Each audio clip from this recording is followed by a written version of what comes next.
বিএনপির vice chairman Ahmad Azam Khan সাংবাদিকদের বলেন, খালেদা জিয়া খুব ক্রিটিক্যাল কন্ডিশনে চলে গেছেন। গত রোববার রাত থেকে তিনি এই অবস্থায় গেছেন বলে আহমদ আজম জানান। আহমদ আজম খান এভার কেয়ার হাসপাতালে খালেদা জিয়াকে দেখতে গিয়েছিলেন, তার দেখার সুযোগ তিনি পাননি। বাইরে এসে তিনি সাংবাদিকদের বলেন যে বর্তমানে খালেদা জিয়া ভেন্টিলেশন সাপোর্টে আছেন, সিসিইউ থেকে আইসিইউ, এরপরে ভেন্টিলেশন বা লাইফ সাপোর্ট, যাই বলেন। আমি এগুলোর বাইরে বলবো যে ম্যাডাম খুব ক্রিটিক্যাল কন্ডিশনে আছেন, ফাইট করছেন আমাদের মাঝে ফিরে আসার জন্য। বলার মতো কোনো কন্ডিশনে এখনো তিনি আসেননি। এই যখন তখন অবস্থায় হঠাৎ কেন খালেদা জিয়াকে বিশেষ নিরাপত্তা দেওয়ার প্রয়োজন হলো বলুন তো?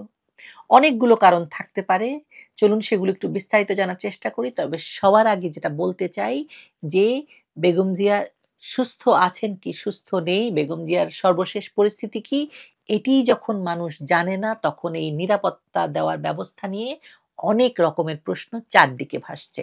আমি সেগুলো নিয়ে আলোচনা করব।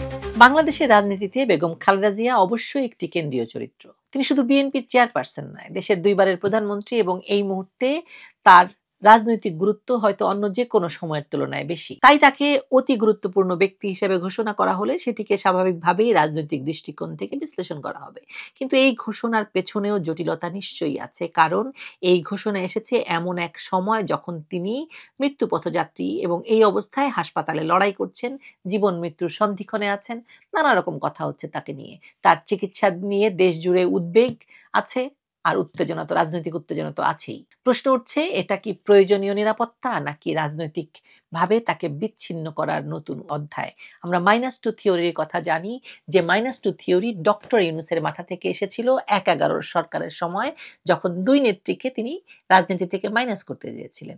এখানে একটি বিষয় পরিষ্কার করে নেওয়া ভালো, সেটা হচ্ছে যে কোনো রাষ্ট্রেই নির্দিষ্ট কিছু ব্যক্তি, রাষ্ট্রপ্রধান হতে পারে সাবেক, সরকার প্রধান, বিদেশি অতিথি, গুরুত্বপূর্ণ নেতৃত্ব, তাদের নিরাপত্তায় বাড়তি গুরুত্ব দেওয়া হয়। এই তালিকায় অরাজনৈতিক কেউ সেখানে থাকতে পারে, রাজনৈতিক ব্যক্তিরা তো থাকতেই পারেন। খালেদা জিয়া যেহেতু দেশের সাবেক প্রধানমন্ত্রী, তাকে বাড়তি নিরাপত্তা দেওয়ার আইনি ভিত্তি নিশ্চয়ই আছে, কিন্তু আইনি কাঠামো আর বাস্তবতার মাঝে যে পার্থক্য আছে, এই প্রজ্ঞাপন এসেছে এমন এক মুহূর্তে যা স্বাভাবিকতার সীমা ছাড়িয়ে অনেক প্রশ্নের জায়গা তৈরি করে দেয় এবং তার সঙ্গে কিছু ব্যাখ্যারও জায়গা তৈরি করে দেয়।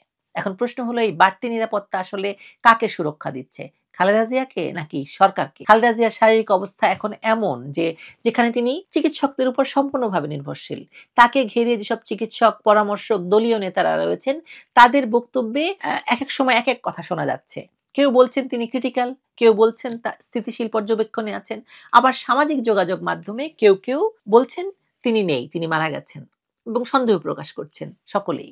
এমন পরিস্থিতিতে সরকার যখন তাকে অতি গুরুত্বপূর্ণ ব্যক্তি ঘোষণা করে অতি নিরাপত্তা বলয় আরো শক্ত করে, তখন স্বাভাবিকভাবে অনেক পক্ষের, এমনকি খালেদা জিয়ার নিজের দলের পক্ষেরও কারো কারো চোখে এটি সন্দেহজনক মনে হচ্ছে, এবং তারা সেটি গোপন রাখছেন না, তারা সেটি সামাজিক যোগাযোগ মাধ্যমে বিস্তারিত বলছেন। এই সন্দেহের জায়গাটা পুরোপুরি অমূলক নয়, কারণ হচ্ছে দেশের বড় রাজনৈতিক পরিসরে খালেদা জিয়ার ভূমিকা অনেক দিন ধরেই সীমাবদ্ধ। তিনি জেলে ছিলেন, তারপরে তিনি চিকিৎসা নিচ্ছেন, ঘরে আসছেন, এবং সর্বশেষ তাকে নিয়ে আসা হয়েছিল সেনাকুঞ্জে। এমন একজন অসুস্থ ব্যক্তিকে কোন রকম মা ছাড়া সেনাকুঞ্জে নিয়ে আসার পেছনে কোন দুরভিসন্ধি থাকলেও থাকতে পারে, থাকাটা অস্বাভাবিক নয়।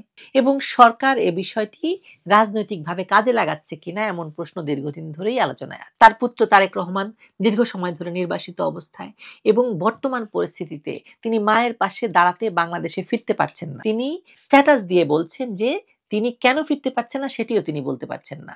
নিরাপত্তা, কেউ বলছেন অ্যাসাইলেম, কেউ বলছে তাকে খুন করা হবে। আমরা দীর্ঘদিন ধরে বলে আসছি যে তারেক জিয়া বা তারেক রহমান দেশে ফিরতে পারবেন না, এবং নির্বাচনের আগে তো নয়, তারেক রহমানের পক্ষে দেশে ফেরা সম্ভব নয়। কেউ বলছেন আন্তর্জাতিক শক্তি তারেক রহমানকে চায় না। এসব নানা রকমের প্রশ্ন তো রয়েছে। এসব প্রশ্নের ভেতরে নিরাপত্তার দোহাই দিয়ে একটা বড় রাজনৈতিক পরিবারের প্রধানকে দল সমর্থক নেতাকর্মীর কাছ থেকে ক্রমাগত দূরে সরিয়ে রাখা হবে কিনা বা রাখা হচ্ছে কিনা, সেটি এখন আর শুধু রাজনৈতিক তর্ক হিসেবে দেখলে তো হবে না। এটি হয়ে উঠেছে একটি বাস্তব এবং দৃশ্যমান পরিস্থিতি। এখানে আরো একটি বিষয় উল্লেখযোগ্য যে বাংলাদেশের নিরাপত্তা পরিস্থিতি নিয়ে দীর্ঘদিন ধরে একটা শঙ্কা রয়েছে। এই ঘটনাটি সেটিকে এই খালেদা জিয়া নিরাপত্তা নিশ্চিত আরো বেশি বাড়ানোর ঘটনাটা এই যে নিরাপত্তা শঙ্কা সেটাকে আরো তীব্র করে তুলবে। যদি একজন সাবেক প্রধানমন্ত্রী যিনি বর্তমানে গুরুতর অসুস্থ তাকে নিয়ে সরকারের বিশেষ নিরাপত্তা বলয় তৈরি করতে হয়, তাহলে সাধারণ নাগরিকদের নিরাপত্তা নিয়ে প্রশ্ন ওঠা তো অস্বাভাবিক নয়। মানুষ স্বাভাবিকভাবে মনে করবে যদি দেশের একজন সাবেক শাসক নিরাপত্তার বাইরে না হন তাহলে আমরা কোথায়? এই প্রশ্ন আপনার মনে উঠছে নাকি আমার মন বাঁকা তাই আমার মনে উঠছে কেবল? আমি কিন্তু একা নই, আমি অনেককেই দেখতে পাচ্ছি যে এই প্রশ্ন তুলছেন তাদের সামাজিক যোগাযোগ মাধ্যমে। তবে আসল রাজনৈতিক ঝুঁকি অন্য জায়গায়। এই পরিস্থিতি বা এই বাড়তি নিরাপত্তা খালেদা জিয়াকে এমনভাবে বিচ্ছিন্ন করে ফেলবে যে তার দলীয় নেতাকর্মীরা তার 1 মাইলের মধ্যে আসতে পারবেন না যদি তিনি বেঁচে থাকেন। এমনকি তার নেতারা যারা স্থায়ী কমিটির সদস্যরা কি যেতে পারবেন কোন রকমের এসএসএফ এর পাস ছাড়া? যদি না পারেন তাহলে খালেদা জিয়া কি করে নির্দেশনা দেবেন? তবে কেউ যে বলছেন যে এটা শুধুমাত্র তাকে হাসপাতালে কেউ যাতে ভিড় না করে সেজন্য দেওয়া হয়েছে। আপনার কি মনে হয়? সেক্ষেত্রে প্রশ্ন উঠতে পারে না যে তিনি সুস্থ হয়ে গেলে কি এই নিরাপত্তা তুলে নেওয়া হবে? আর যদি ধরেন সেটা হয় যে তুলে নেওয়া হলো, তাহলে এই গুরুতর অসুস্থ অবস্থায় তাকে এটা দিয়ে কি লাভ হলো বলেন? তিনি তো হাসপাতালের সুরক্ষাতেই আছেন, তাই না? তার মানে এটা শুধু চিকিৎসা সংক্রান্ত তথ্য নিয়ে বিভ্রান্তি তৈরি করছে না, বরং তাদের অন্য উদ্দেশ্য আছে, সেই উদ্দেশ্যগুলোকে স্পষ্ট করছে। যদি একজন দলের প্রধানকে দীর্ঘ সময় ধরে জনতা, দলীয় কর্মী বা এমনকি ঘনিষ্ঠ সহযোগীদের থেকেও আলাদা রাখা হয়, তাহলে দলের ভেতরের নেতৃত্ব, ভবিষ্যৎ কৌশল বা আলোচনা তা পুরোপুরি ভেঙে পড়বে এবং খালেদা জিয়া পুরোপুরি বিচ্ছিন্ন হয়ে যাবেন তার দল থেকে, নেতাকর্মীদের কাছ থেকে। অনেকে মনে করছেন এভাবে বিচ্ছিন্ন করে রাখার উদ্দেশ্য হলো বিএনপির রাজনৈতিক সামর্থ্য এবং ভবিষ্যৎ পরিকল্পনাকে দুর্বল করা। আমার তো মনে হয় -2 থিওরির বাস্তবায়ন। শেখ হাসিনা নেই, খালেদা জিয়াকে নিরাপত্তার নামে আলাদা করে ফেলা। মানুষ তো প্রশ্ন করতে শুরু করেছে ইতিমধ্যেই যে তার শারীরিক অবস্থার প্রকৃত তথ্যই কি জনগণের কাছে পৌঁছাচ্ছে, নাকি নিরাপত্তার আবরণ ব্যবহার করে সরকার জনমত নিয়ন্ত্রণ করতে চাইছে। কেউ অভিযোগ করছেন যে তিনি হয়তো ইতিমধ্যে মারাই গেছেন, কিন্তু সরকার তো সেটা প্রকাশ করছে না যাতে রাজনৈতিক প্রতিক্রিয়ার ঢেউ সামাল দেওয়া যায়। এটা যে প্রকৃত তথ্য গোপন করার জন্য হচ্ছে তাতে কোনো সন্দেহ নেই। এই দাবি যতই চরম মনে হোক, এরকম প্রশ্ন ওঠার পেছনে দায় একেবারে শূন্য থেকে তৈরি হয়নি। তথ্যের অসঙ্গতি, যোগাযোগ সীমিত রাখা, তীব্র রাজনৈতিক প্রতিযোগিতা, একজন এক সময় কথা বলা, সব মিলিয়ে পরিবেশ এমন এক অবস্থায় দাঁড়িয়েছে যেখানে গুজবই তথ্যের জায়গা দখল করেছে। খালেদা জিয়াকে বিশেষ গুরুত্বপূর্ণ ব্যক্তি ঘোষণা করে নিরাপত্তা দেওয়ার মধ্য দিয়ে বাংলাদেশের নিরাপত্তা ব্যবস্থায় শুধু প্রশ্ন নয়, পুরো রাষ্ট্রই এক ধরনের অস্বস্তির মধ্যে দিয়ে যাচ্ছে। একটি গণতান্ত্রিক রাষ্ট্র তার নেতাদের নিরাপত্তা দেবে, এটা স্বাভাবিক, কিন্তু সেই নিরাপত্তা যদি সন্দেহ তৈরি করে বা রাজনৈতিক যোগাযোগ ভেঙে দেয় তাহলে সেটা দেশের জন্য ঝুঁকির কারণ হয়ে দাঁড়ায়। কারণ এখানে নিরাপত্তা আর স্বাধীনতা দুটোই সমান গুরুত্বপূর্ণ। সবচেয়ে বড় কথা হলো নিরাপত্তা কেবল খালেদা জিয়ার নয়, গোটা রাষ্ট্রেরই যে প্রয়োজন সে কথাটি আজকে আমি বলতে চেয়েছি। আপনার প্রয়োজন, আপনার সন্তানের প্রয়োজন, আপনার আশেপাশের সকলের প্রয়োজন।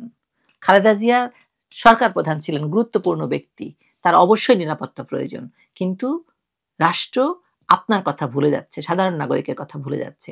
এটাই ভয়ঙ্কর। আমি দেখতে পাচ্ছি যে গোটা রাষ্ট্র ভয়ঙ্করভাবে নিরাপত্তাহীন হয়ে গেছে। আপনি দেখতে পাচ্ছেন না? আপনিও পাচ্ছেন।